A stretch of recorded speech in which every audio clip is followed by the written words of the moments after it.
bien le bonjour les amis, c'est Angelus Yodasson pour ce petit déballage de mon nouvel appareil photo, le X100S, sur lequel j'ai fini par craquer après avoir moult temps hésité entre le GM1 de Panasonic, le tout petit nouvel hybride micro 4 tiers, entre le GX7 qui est en fait un gros GM1, en fait c'est le même capteur, c'est pour ça que je dis ça. Voilà, entre chez Fuji aussi le XM1, mais finalement j'ai craqué pour ce compact expert comme on appelle.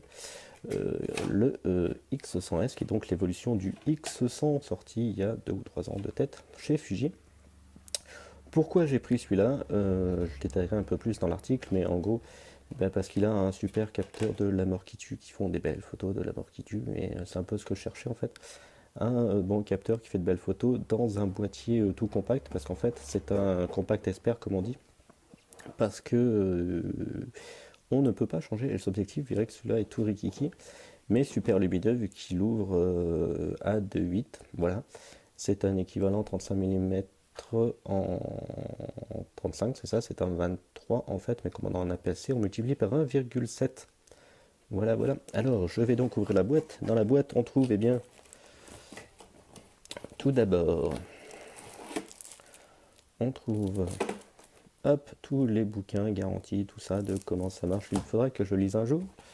On trouve ensuite une boîte en carton. Alors, je découvre en même temps que vous, en fait, donc j'avais des découvertes en découvertes. Hop, voilà. On découvre ensuite une plaque en mousse qui nous dévoile le chargeur. Le qu'est-ce que c'est que donc le câble de synchronisation, en fait, de transfert de photos mini USB, le câble pour le chargeur. Il y a autre chose. Là, sanglot courroie, hop, brandé Fuji.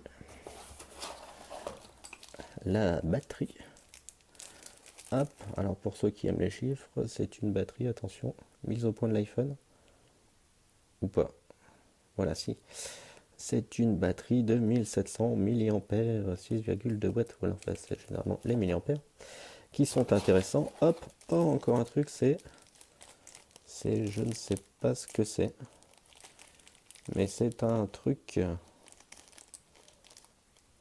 Je vous avoue que je ne sais pas ce que c'est, si ça doit être les trucs pour rattacher la courroie à l'appareil photo en fait. Voilà, et on a le boîtier, hop, bien protégé là-dedans. Je vais essayer de tout ouvrir de la main gauche, sachant que je ne suis pas gaucher. Hop, et vous voyez qu'en fait c'est assez... c'est pas le plus petit des compacts, mais rappelez-vous que c'est quand même un capteur APS-C dedans. En gros, c'est l'équivalent de ce que j'ai actuellement dans mon D90. Voilà, qui est même meilleur, en fait, le même capteur. Dans la compacité de cet appareil-là, donc vous voyez par rapport à la taille de ma main, c'est la taille d'un... des appareils qu'on avait autrefois, hein. L'avantage aussi, enfin des avantages, c'est pas un avantage, mais un des points forts de ce X100S, comme le X100 et toute la gamme X de chez Fuji, c'est leur look rétro.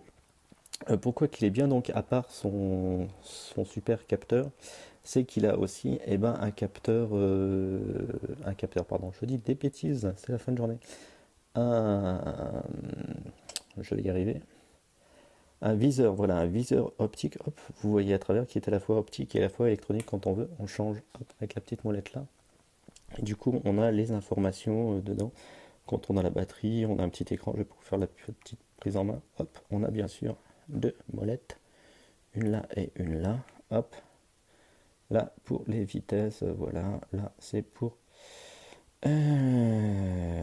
tous les petits réglages qui sont là aussi derrière.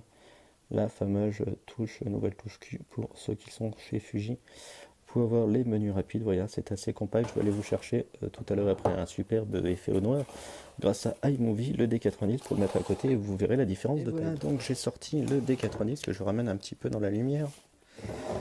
Voilà, donc ça c'est un D90 avec un objectif quand même assez petit, compact pour lui qui est le fameux 35 1.8 TX qui en fait correspond à un 50 en équivalent 35 mm. Voilà. Avec le boîtier du D90 et vous voyez quand même la différence de taille. Hop. Voilà, ça rentrera beaucoup mieux dans mon sac et pour faire plus de photos au quotidien, c'est quand même le but principal, c'est de l'avoir toujours avec moi, de pouvoir faire des photos sans minimiser la qualité en fait, voilà, c'est ce que j'avais un peu peur sur le GA1, surtout qu'après l'avoir pris en main, le GA1 est tellement petit qu'il était en fait un poil trop petit vu qu'on met forcément les doigts sur l'écran quand on prend le GA1 en main et que comme l'écran est tactile, et ben on change pas mal de trucs. Voilà, notamment la mise au point, des choses comme ça, c'est un petit peu relou. Voilà, donc j'avais un petit peu peur de ça, du coup j'ai pris celui-là, il me plaît beaucoup, j'espère prendre pas mal de photos avec, je vous ferai sûrement un petit retour de toute façon. Alors vous me direz, le désavantage c'est qu'on peut pas changer l'optique. Oui, c'est un désavantage pour certains, l'avantage c'est que du coup bah, on a un kit complet tous en un sans changer. Et de toute façon, même sur mon D90, bah, c'est le 35, c'est le seul objectif qu'il me restait, ou en tout cas dont je me servais pour l'instant. Donc ça changera pas trop d'être, je dirais, bloqué sur une seule longueur de focale. Voilà. Et ben c'était Angelus Yodasson, à bientôt dans une prochaine vidéo, et puis sûrement à bientôt pour vous reparler du X100S.